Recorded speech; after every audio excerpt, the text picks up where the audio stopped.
Before the first shot was fired, there was a flag. It was cold. The kind of cold that gets inside your bones and stays there. The South Atlantic wind moved across the water like something alive, indifferent, ancient. On the docks of Stanley, a town so small it barely deserved the word, a few hundred people went about their mornings. Sheep grazed on hillsides the color of ash. The harbor was quiet. The post office was open. Children walked to school. And then the ships appeared on the horizon. Not one, not two, a fleet. And above those ships, a flag that did not belong to the people standing on that dock. Not yet, not officially, not in any way they had ever agreed to. The Argentine flag. Blue and white and gold, carrying with it the full weight of a government that had decided, in a single night of deliberation, that these islands, these cold, wind-scraped, sheep-covered islands, were theirs, had always been theirs, would be theirs again, no matter what it cost.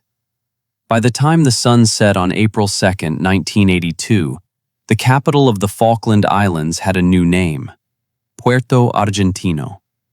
The kelp swayed beneath the harbor as if nothing had changed, but everything had.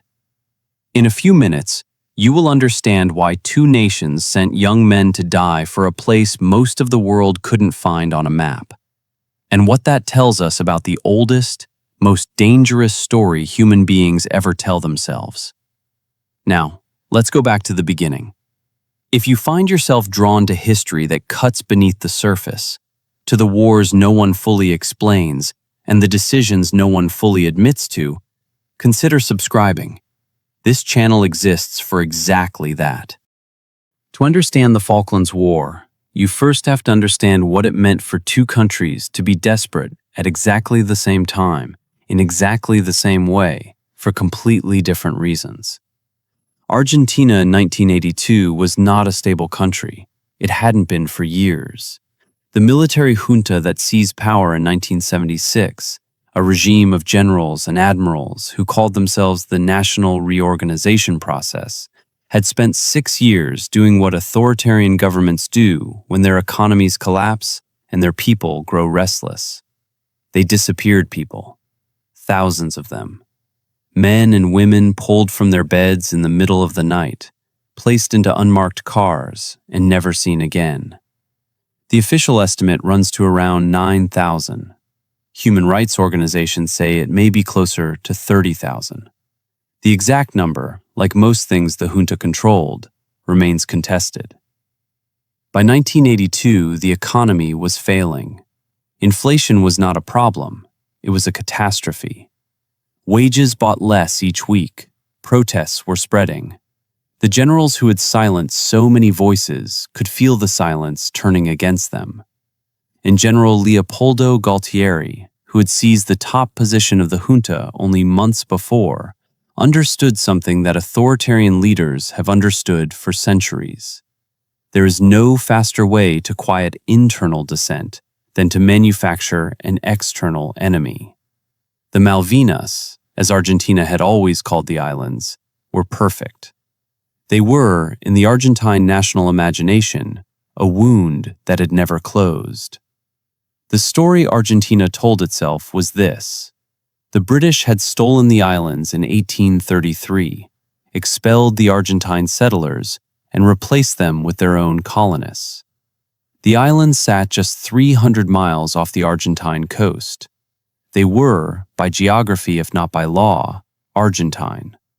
And for 150 years, no Argentine government had ever officially surrendered that claim.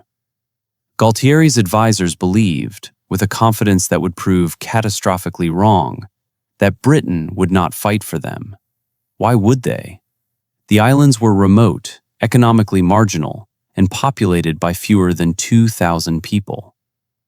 Britain had been slowly negotiating a transfer of sovereignty for years. The Americans, Argentina's allies, who had been cooperating with the junta through the darkest years of the Dirty War, would not allow Britain to respond with military force.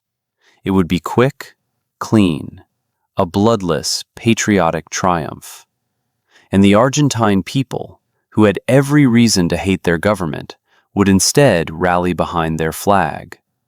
It was a calculation built on assumptions, and every assumption was wrong.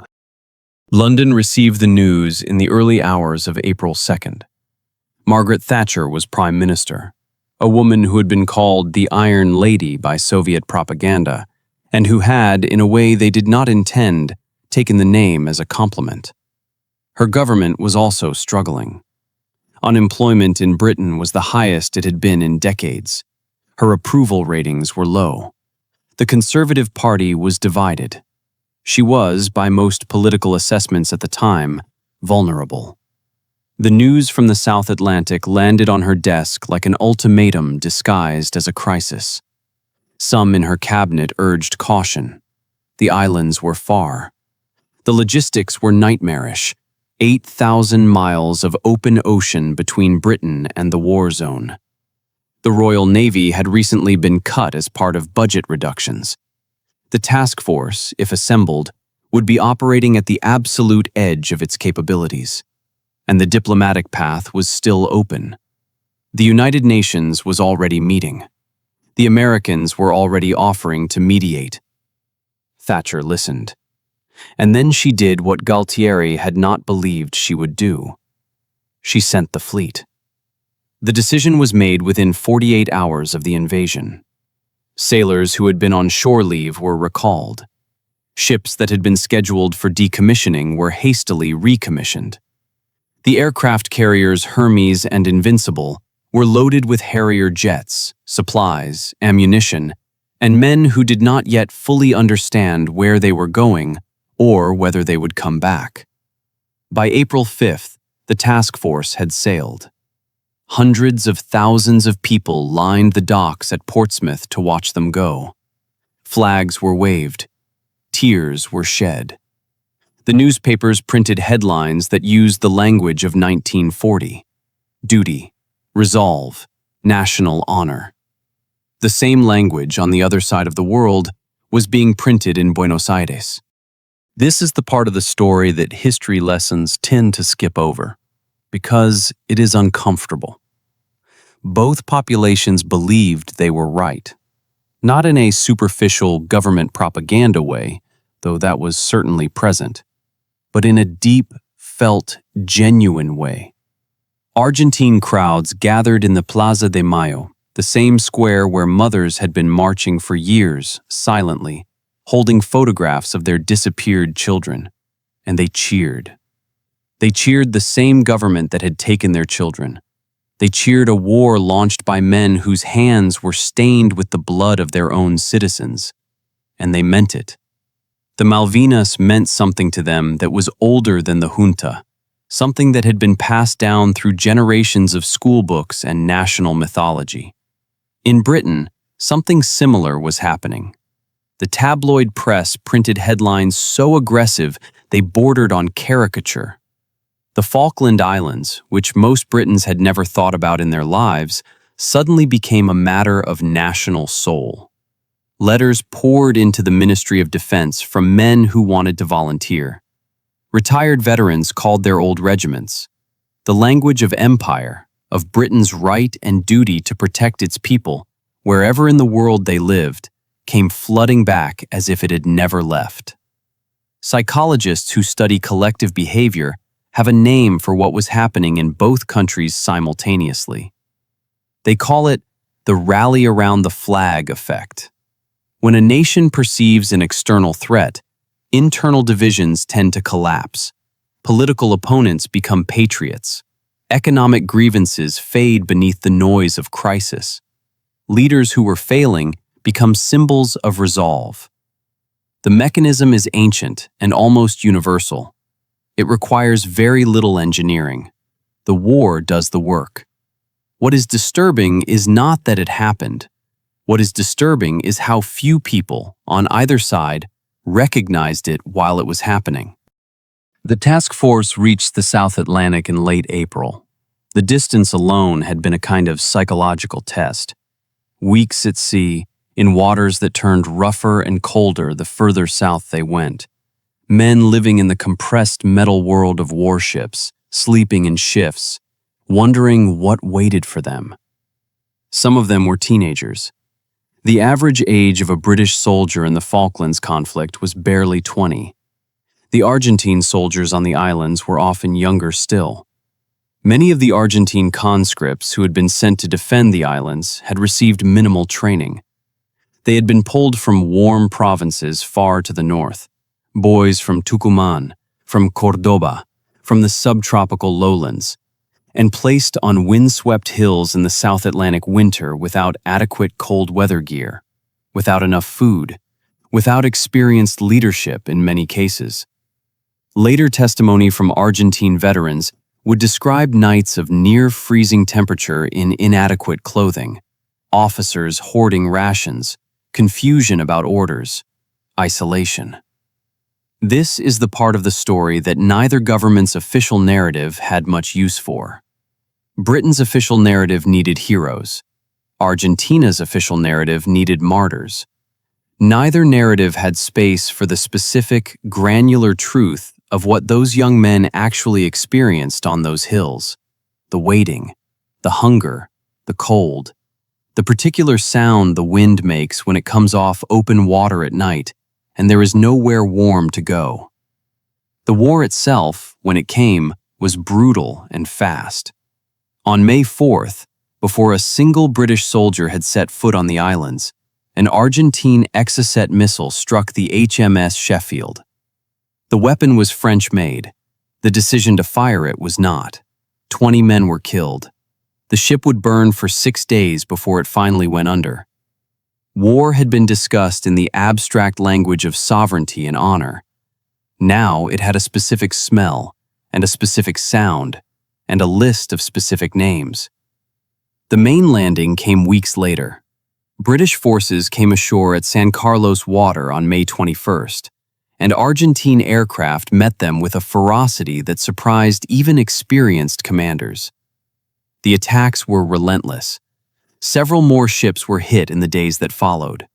The cost of taking back a set of wind-scraped islands that most of the world still couldn't find on a map was becoming, very quickly, undeniable. What happened next is the part that Galtieri never accounted for, and that most people, even now, find difficult to sit with. The public did not turn against the war. 20 men were gone, a warship was on the bottom of the South Atlantic, and the British public's response was not doubt, it was resolve. The deaths made the cause feel more serious, not less. Each loss became its own argument, its own justification, its own demand. This is the mechanism that no government press release ever names, because naming it would undermine the entire architecture. Once blood has been spent, withdrawal stops feeling like strategy and starts feeling like abandonment. The dead become the reason to continue, and continuing becomes the only way to honor the dead. The sacrifice justifies the mission justifies the sacrifice. And somewhere inside that closed loop, the original question, was any of this worth doing at all, goes quiet. Not because it has been answered, because no one is asking it anymore. Galtieri had wargamed a rational opponent. He had assumed a British government would weigh the cost, look at the map, and find a way back from the edge. He had misread Thatcher. But the deeper miscalculation was this. He had assumed that human beings, confronted with loss, become more careful. They do not. They become more certain. The pain of grief demands a shape, and the only shape war offers is the shape of victory. Everything else feels like the deaths meant nothing. That is not a flaw in human psychology. It is how human psychology works. It is also, for the people who understand it, an extraordinarily useful tool. The land campaign lasted 24 days. British forces moved across terrain that was essentially roadless, boggy, uneven ground, carrying equipment that sometimes weighed more than the men carrying it. The battles at Goose Green, at Mount Longdon, at Wireless Ridge, at Tumbledown, were close-quarters fights in cold and darkness. men with rifles and bayonets moving through ground that offered almost no cover. The casualties were real. The suffering was specific and individual, and not remotely like the newspaper language that surrounded it. At Goose Green, Lieutenant Colonel Herbert Jones, known as H. Jones, led a charge against an Argentine position and was killed. He was posthumously awarded the Victoria Cross. His death was reported as heroic, and by the narrow definition the word allows, it was. But the men who were with him, and the historians who later studied the engagement, have offered more complicated accounts. Questions about tactics, about the circumstances of the charge, about what exactly was achieved and at what cost. The Victoria Cross was real. The complexity was also real. History tends to keep only one of them. On the Argentine side, the soldiers who defended those positions were not, in most cases, the ideologically committed defenders the junta's rhetoric described. They were conscripts, boys. Some of them had been told the British would not actually fight. Some of them had been told, through the particular distortions of a state-controlled media, that Argentina was winning.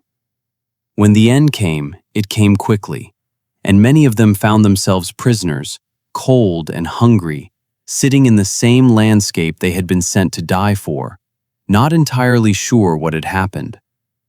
The landscape did not care.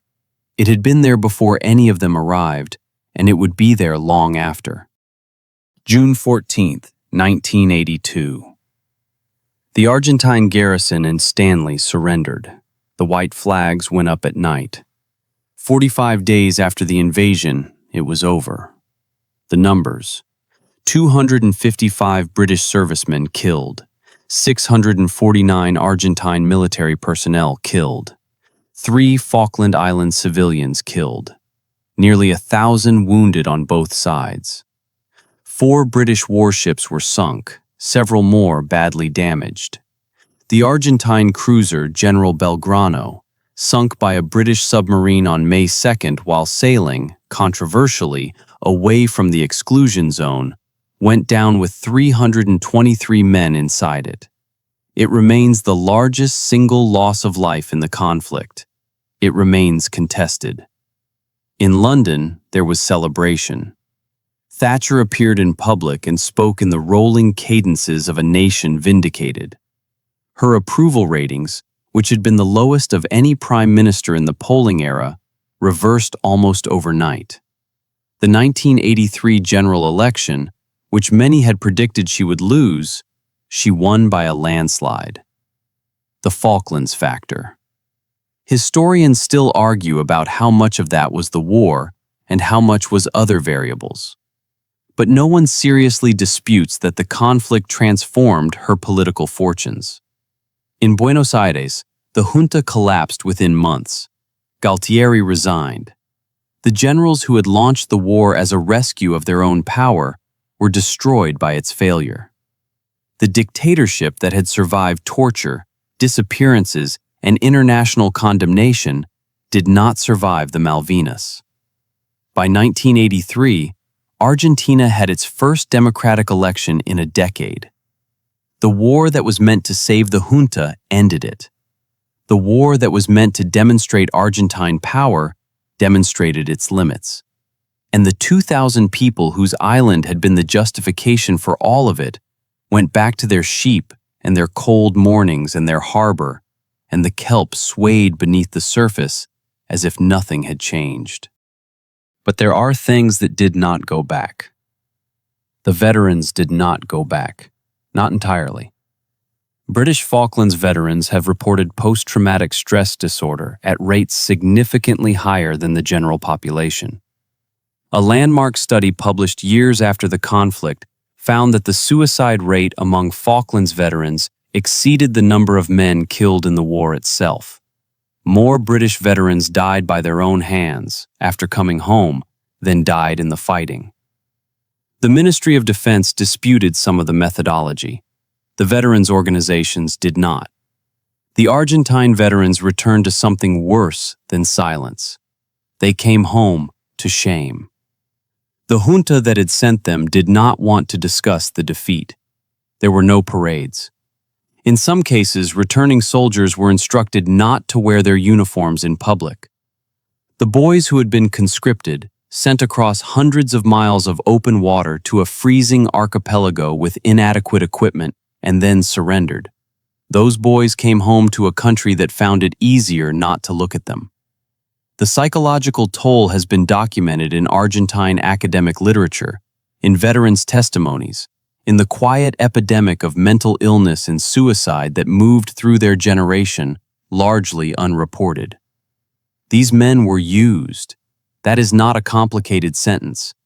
They were instruments of political calculation, on both sides, and when the calculation was finished, the instrument was set aside. There is a letter, or rather, the account of one. Researchers working through Argentine veterans' testimonies in the years after the conflict have described correspondence of this kind. A conscript referred to in one such account only as Miguel, writing to his mother sometime in May of 1982. He describes the cold. He describes the waiting. He asks about a dog he had left at home. He says he doesn't understand why he is there. The letter, as recounted, was never finished. What happened to the young man behind it is not recoverable from any public record. He stands in for hundreds whose individual fates dissolved into the aggregate statistics of the conflict. Men who were counted, filed, and then quietly absorbed into the larger number. The aggregate statistics are tidy. The individual record is full of gaps. This is what institutional history does with the people it uses.